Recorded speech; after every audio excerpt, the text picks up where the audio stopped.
بسم الله والصلاة والسلام على رسول الله. مرحبا بكم في وصفة جديدة لنهار اليوم، اللي هي أشباح السفرة كتحضيرة للوصفات الرمضانية. أشباح السفرة كما نعرفوا نبغوها حنا مع الطاجين الحلو. نبغي أنا نوجدها فترة، يعني نهار اللي ندير طبق الطاجين الحلو نرافقها به، مش ما تشدليش الوقت. هنايا عندي 150 غرام تاع كاوكاو يكون نورمال. اش هي؟ دخّلوه غير شوية في الكوشة، غير شوية مام با 5 دقايق ولا، وقّلعوه ما تخلّوه لا يحمر لا يعني على بيوضتها هاذيك. عندي معاها ربع كاس تاع السكر. هنايا ندير بالكمية تاع الكاوكاو، ندير شوية ما نديره مع السكر ونطحنه في هذا في الرحة هذه، ونخليها شغل حتى تولي لي بودرة، يعني كيما شتوني راني توشيتها. ونديرها نديرها في طبسي كيما نكمل كامل الكمية تاعي. يعني عندي 150 غرام تاع كاوكاو يكون حبة ماشي يكون مطحون. يعني اللي ما عندهش يعبر في هذاك الكاس، خاطش هذا الكاس كذلك يوزن 150 غرام تاع كاوكاو. وهنايا عندي حبة تاع الليمون، يعني نديرو القشور تاوعها، ونديرو العطر تاع اللوز الحلو ولا لافاني، يعني أي حاجة اللي تكون عندكم ديروها. يعني من الأفضل ديروا اللوز الحلو. وهنايا عندي حبة ليم كيما قلت لكم نبشروها. هذاك المبشور تاع الليمون غادي يزيد واحد البنة في هذا الكاوكاو علامة.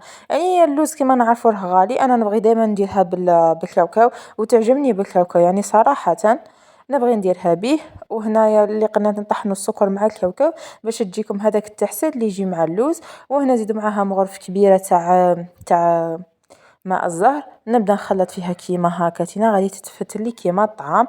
نبدا ندير غير بشويه. هنا المقادير مضبوطه، حنا حتى حلب بيض وعندي حبه تاع بيض، يعني حبه تاع بيض هي غادي تجيكم نيشان شغل الصفر غادي نديروه في العجينه تاعنا، والسبايض غادي نرملوه من بعداتنا. هنايا الربع تاع الكاس سكر، ولا عندي زوج مغارف كبار تاع السكر، يعني اللي ما الكاس هكا تسلفله فيه ولا يدير زوج مغارف كبار تاع السكر. هنا نبدا نلم بهذيك صفر بيضه، نبدا نلم فيها. هنا العجينه تاعي بعد اللي نلمها غادي نخليها 2 سوايع 3 سوايع، يعني واللي يخليها ليله كامله ثاني عالم، يعني كل ما خليتيها تريحت كل ما جات النتيجه ولا اروع.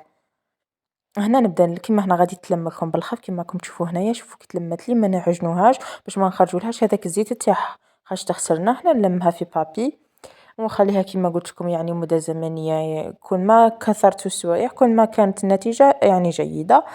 هنايا عندي هذا العجينة بعد اللي ارتاحت لي، عندي بياض البيضة كيما قلت لكم غادي نخلطوه. وهنا انا المول خير تاع القلب وانتم خيروا اي مول تبغوه، الوردة ولا مدور ولا القلب ولا اي حاجة تكون عندكم ديروها. هنايا عندي هذا الكاوكاو كيما هكا نحل بابي سيلوفان، وحده من فوق وحده من تحت ولا ساشيه ولا اللي كاينه.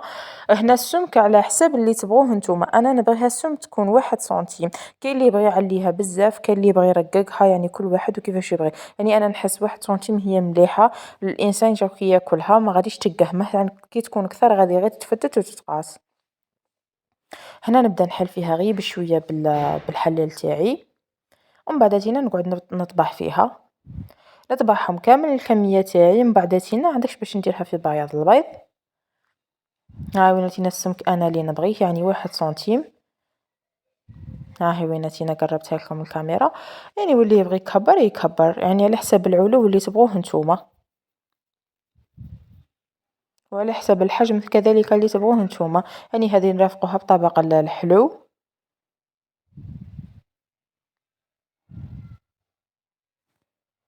بعد اللي طبعت كامل الكمية، يعني هذه هي الكمية اللي قطعتها لي. ها هي وين تينا السمك تاع الحبة. بعدها انا النقله تاعي نحميها على زيت ما يكونش عاتقه، ما يكونش طالع بزاف الزيت، يعني يكون شويه، والنار عباس تكون متوسطه. انا سيل هنا نوقف سوفي هذاك روح البيض بالخف. تاعي نخلطه، وانا روح رمت فيه بالخف. هذوك بالخف الحبات. بالخف. وهذاك البيض كامل شغل نحس نسيو نقلعوه ما نخلوهاش بزاف فيها البيض. هنايا تينا شوفوا غادي هذاك البيض كي تبدا تغلى شوفوا غادي تشكل من الفوقه، يعني هذاك سيو كيفاش تقلو تمسحوه كيما هذه هي النتيجه. يعني شوفوا غادي تقلبوا الحبه هي تشوفوها حمارت من تحت، هي ما غاديش تدير مده زمنيه طويله، ما با دقيقه غادي تولوا تقلبوها. هاي ونتينا بعد هذه اللي طابت لي، هاي ونتينا قلعتها. هادو اللي طابوا لي غادي غادي نجيب بابي ونمسحهم، غادي نمسح كامل هذوك الزوائد تاع بياض البيض، وغادي نرمدها كلا المره الثانيه. يعني انا غادي نرمدها خاطرش علاه ينتحلوا هما كون يديرهم في لاصوص تاع الحبل. الوغ كي نعمروهم كي نرمدوهم المره الثانيه في بياض البيض ما غاديش غادي تضمنيهم ما غاديش ينتحلوا لك، وغادي هنا تبدو تحسوا فيهم يعني بالكاوكاو وغادي يجوا طريين يجوا ما شاء الله. يعني واحد النتيجة ولا أروع. هنا كذلك نصنعهم من بعد تينا من بعد اللي نرمدهم نطيبهم وكذلك نمسحهم بالخف. هنايا تينا ما با ثواني ومن بعد تتقلب عفوا. شوفوا هذاك الزبل دايره كامل هذاك اللي غنا نمسحو بالبابي وخلوها تبرد ودوسوها في بورت مونجي عاديه، ديروها في الفريجه ما ديروهاش في الفريغو، ومن بعد تينا تستعملوها في طبق الحلو. هذه هي النتيجه ونتمنى الوصفه عجبتكم. الى اللقاء.